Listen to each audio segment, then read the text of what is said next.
खालील माहितीच्या आधारे दुसरे चतुर्थक, पाचवे दशमक आणि आठवे दशमक आणि 65वे शतक माहित करा असा प्रश्न तुम्हाला आहे. साध्या पद्धतीने चतुर्थक, दशमक, शतक कसं काढतात ते आता आपण पाहू. तुम्हाला एक्स मध्ये व्हॅल्यू दिलेले आहेत 11, 12, 13, 14, 15, 16, 17, 18, 19 हा तुमचा एक दिलेला आहे. साध्या पदमालेमध्ये फ्रिक्वेन्सी वारंवारता f दिलेला नसतो. मग आपल्याला तो काय करतो नव्याने काढावा लागतो, तो तयार करावा लागतो. मग तो साध्या पदमालेमध्ये काय करतो f. तर 11 ही संख्या एक वेळा आली, 12 ही संख्या एक वेळा आली, 13 ही संख्या एक वेळा आली, म्हणून सगळ्यांचं पण आपण काय केलं 1 1 1 1 1 लिहून. मग नंतर काय केलं की जी फ्रिक्वेन्सी आहे वारंवारता आहे हे जो f आहे याची सगळ्यांची एकत्रित बेरीज केली, ती आली 9. म्हणून n बरोबर काय म्हटलं 9. ठीक आहे. त्यानंतर काय करणार CF काढलं. जसं मीडियन मध्ये आपण CF काढतो त्याच पद्धतीने इथे CF काढायचा. कसा काढता CF? पहिली संख्या जशाला पहिल्या संख्येमध्ये f मध्ये दुसरी संख्या मिसळायची. 1 आणि 2, 1 आणि 1 2, 2 आणि 1 3, 3 आणि 1 4, 4 आणि 1 5, 5 आणि 1 6, 6 आणि 1 7, 7 आणि 1 8, 8 आणि 1 9. ही संख्या आणि ही संख्या यांची शेवटची CF ची संख्या आणि n ची संख्या म्हणजे n ची किंमत ही सेम आली पाहिजे. दोन्हीही 9 9 आल्या म्हणजे इथपर्यंत आपलं गणित ओके आहे. प्रश्नामध्ये विचारले आपल्याला की द्वितीय चतुर्थक माहित करा, Q2 माहित करा. Q2 कसं काढतात मी करायचं Q2 माहित करायचं म्हणजे करायचं द्वितीय चतुर्थक Q2 सूत्र काय स्मॉल q2 बरोबर 2 कंसामध्ये n+1 भागिले 4. चतुर्थक असल्यामुळे 4 ने भागणे, म्हणून Q2 बरोबर 2 कंसाच्या बाहेर इथं 2 आहे म्हणून इथं 2 घेतले. लक्षात घ्या इथं 1 असेल तर 1 घेणार आपण, इथं 3 असेल तर 3 घेणार आपण. म्हणजे कितवं चतुर्थक काढतोय ती संख्या इथं यांच्या पुढे येणार आणि ब्रॅकेटच्या बाहेर येणार आहे. ठीक आहे. मग n किती आहे 9 प्लस ला प्लस 1 ला 1 आणि ह्या 2 ला 2 9 आणि 1 10 2 ला 2 भागिले 4 ला 4 4 ला 4. Q2 बरोबर 10 गुणिले 2 10 गुणिले 2 कंसाच्या बाहेरची संख्या आणि कंसातली मधली संख्या यांचा गुणाकार होतो.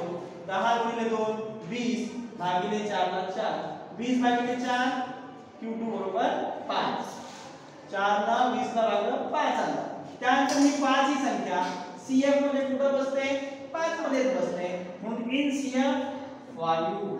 मग हे 5 हे मुळात कशाचे x ची व्हॅल्यू आहे. x ची व्हॅल्यू जी असते ती उत्तर असते, तुम्हाला सांगितलंय मीडियन मध्ये. मग हे कुठून आलेले इथून आलेले 15 हे संगुळ आहे, म्हणून Q2 15 15. जसं आपण Q2 काढला तसा D5 म्हणजे दशमक काढायचा किंवा पाचवा दशमक काढायचे. पाचवे दशमक बरोबर D5 इथं 5 इथं 5 इथं 6 असेल तिथं 6 इथं 7 असेल 7 इथं 8 असेल इथं 8 इथं 4 असेल तिथं 4.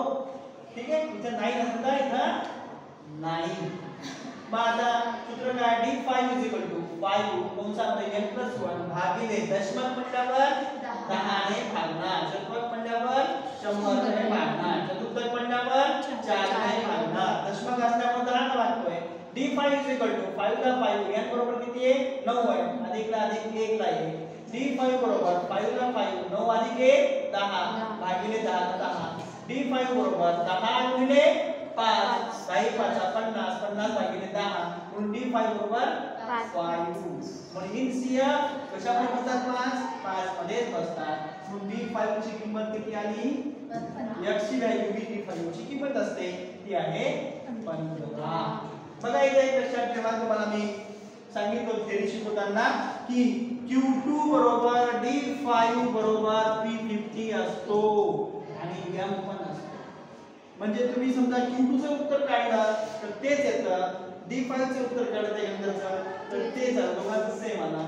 आणि तुम्ही P50 चे काढून बघा 15 येणार आणि तुम्ही मीडियन काढून बघा 15 येणार. ओके. चला आता त्यानंतर काय विचारलाय प्रश्नामध्ये आपल्याला D8 म्हणजे 8वे दशमलक विचारलंय.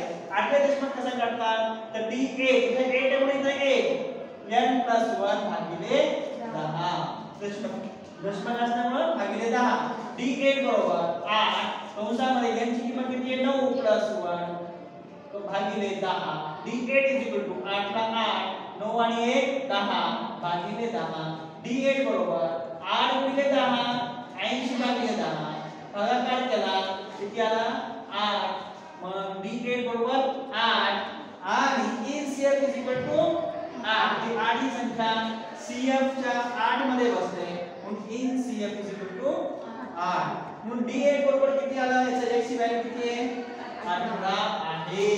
ओके म्हणजे इथं D ची किंमत मिळाली दशमलकाची. पुढचा प्रश्न काय म्हणतो प्रश्न काय P65 हे होतं. आता P65 कसं काढणार आपण P65 म्हणजे P65 बरोबर 65 n + 1 भागिले किती 100 म्हणून P65 बरोबर 65 9 आणि 1 भागिले 100 म्हणून P65 बरोबर 65 किंवा 65 9 + 1 10 डिवाइडेड 100 म्हणून P65 बरोबर 650 भागिले 100 म्हणून P65 म्हणजे हा शून्य घटला 65 भागिले 10 म्हणजे 6.5 NCF किती आला 6 म्हणून कॅपिटल P65